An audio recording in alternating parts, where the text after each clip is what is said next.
Hi Vogue, I am Salma Hayek, and today we are going to be looking at some of my most iconic looks throughout my career.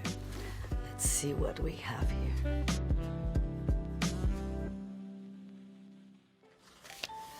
Okay, so this is 1996.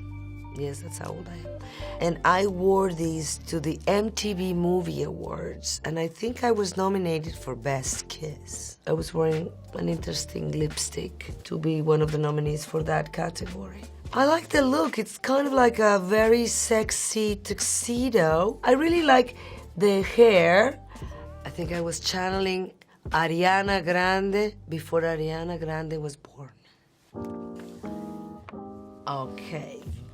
This Armani dress was the first time I went to the Oscars. It's the first time I presented at the Oscars. It's a very simple dress. At that time, not many people wanted to dress me because I was not that well known. And so I'm very grateful to Mr. Armani for supporting me at the beginning of my career. And I have to say that I decided I wanted to wear a tiara. And everybody told me I was crazy and it was ridiculous and it was going to be pretentious. And everybody tried to convince me not to do it, like my manager, my stylist, my publicist. And I wore the tiara anyway. And you know what happened? Everybody started wearing a tiara after that. And I never got credit for that trend. Never, ever, ever, because I was kind of an unknown. It's okay, I know. So this is 1997. This black Versace dress, I love, and I have very interesting memories about it because Johnny gave it to me, and I think it's a beautiful dress, and it fit me so well like a glove. I only got to wear it at the Met when we were doing homage to Johnny, who was also very generous to me. He was one of the first ones that invited me to his parties, and I think even a fashion show in New York, and I was just getting to know him when unfortunately he so tragically died, but I'm also very grateful that he supported me at the beginning of my career.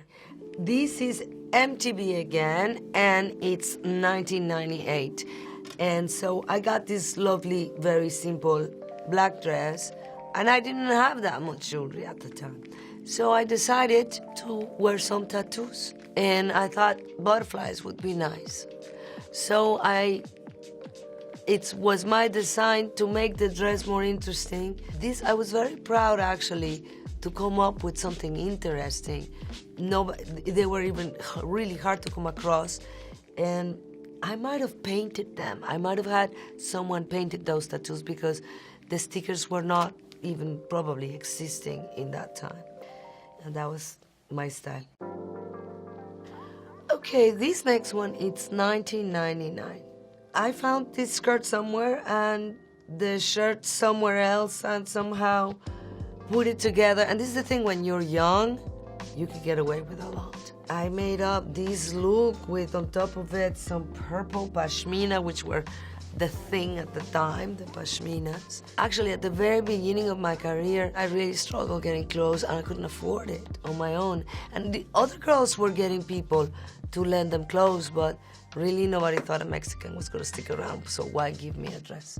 But things have changed a lot since. So this is in Cannes, the thing I could put together, and again, it was taking a chance, nobody was doing this. I took a sweater that's supposed to be meant to wear with something underneath, because it only had 2 buttons, and a skirt, and made my own fashion style. Little did I know that Vogue one day was gonna say one of your iconic looks. And it was kind of like a lot of these looks, it was just my creativity trying to struggle with the fact that I didn't have a lot of resources. And I'm very proud that it was the imagination, that made me create these looks. This next one is 2002, when I did Frida, and this was in Vogue, and I was very proud to be part of Vogue for the first time in my life. This monkey, who was named Tyson, actually attacked me during the filming of Frida, and I was really severely injured. But I was brave enough to let him come back and work again in the movie. And then I still did a photo shoot with him for Vogue afterwards. I was really hoping he wouldn't go for my face. This red dress was made for me by my dear friend Narciso Rodriguez. And it was an important year for me because I was nominated for the Golden Globes. And I wanted to wear something fantastic. Why is Narciso? Convinced me that I should go just simple and pick a color that represented a little bit of my spirit. And so he just made the simplest but most beautiful red dress. And I think it was the way he explained it to me why he wanted to do this that actually gave me a lot of confidence to actually own it, you know?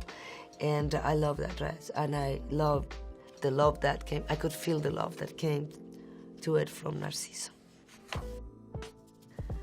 Okay, this blue dress, it was again to present at the Oscars, and I'm very good friends with Penelope Cruz, and sometimes, and I'm sure when you have like your best friend, sometimes you think alike.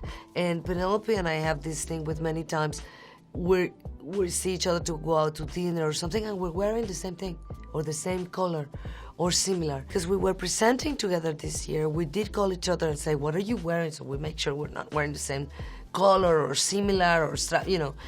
And so she was wearing strapless and yellow and blue, and we were very careful not to wear the same thing. But when we showed up, we realized we were doing this, we did the same hair. So after all that work, it was very funny. We had very similar hair, and it was hilarious. And at this time, I was really good friends with Prince. And this is one of the dresses that he liked the most. He was really into looking into what you were wearing.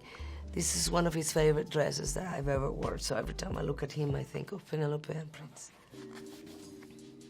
Okay. So this Gucci number in 2012 in Cannes, what I remember is that I was super excited but super tired, and it's one of those moments where you're just like, you've been working all day and now you still have to work at night, and I put more makeup on myself, and then once we left, I felt like a clown. And I was trying to hide at the party because it was just too much makeup.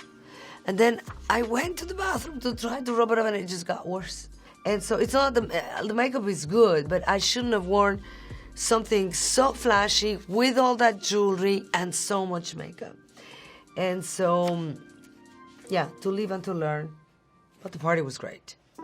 This dress I wore in 2015 for the Gucci LACMA Gala, designed by Alessandro Michele at the beginning of his grand appearance at Gucci. And I just loved that dress and loved the Pepto-Bismol color, which maybe in some other time would have seemed like scandalous. I think it goes well with my skin. This dress was for when I presented at the BAFTAs in 2018. I love this dress. I love this dress. And I'm gonna tell you something, after suffering so much with what am I gonna wear, nobody wants to dress me, it's so nice that now I have access to like the best brands in the world, and I have to say that the Gucci team always know how to deal with my body and make it look good and what's best for me, and it's just so nice to have those fashion angels at my disposal that are so nice to me and really take care of me and look after me, and they are genius, and I always feel like excited to go to places now because you have something to wear. I love this one. This is the Met Gala 2019, and it's again Gucci, and I have to confess, I like to wear the crowns. I love to put something in my hair. I'm so glad that now Gucci and other designers are embracing the jewelry on the head. I love to decorate the head. Maybe it rubbed off from Frida, who loved it so much, but why not? Why just the hands and the neck? It's nice to put things that are shiny, bling bling on your head. I love that look. I know I was supposed to be more camp, but now when I go to the Met, I don't try to compete. I try to enjoy the show. I don't want to be the star of the show. I just want to enjoy the show and just wear clothes that I love. Wow, it's been an amazing journey. I have to say, sometimes I look at the clothes I wore in the past and I go, what was I thinking? But then I feel proud of that girl that sometimes not with a lot of resources, had fun and took chances and tried to be creative. I do appreciate the artistry that goes around it and how it expresses who we are in different times of history. Thank you for taking me through my fashion history throughout the years.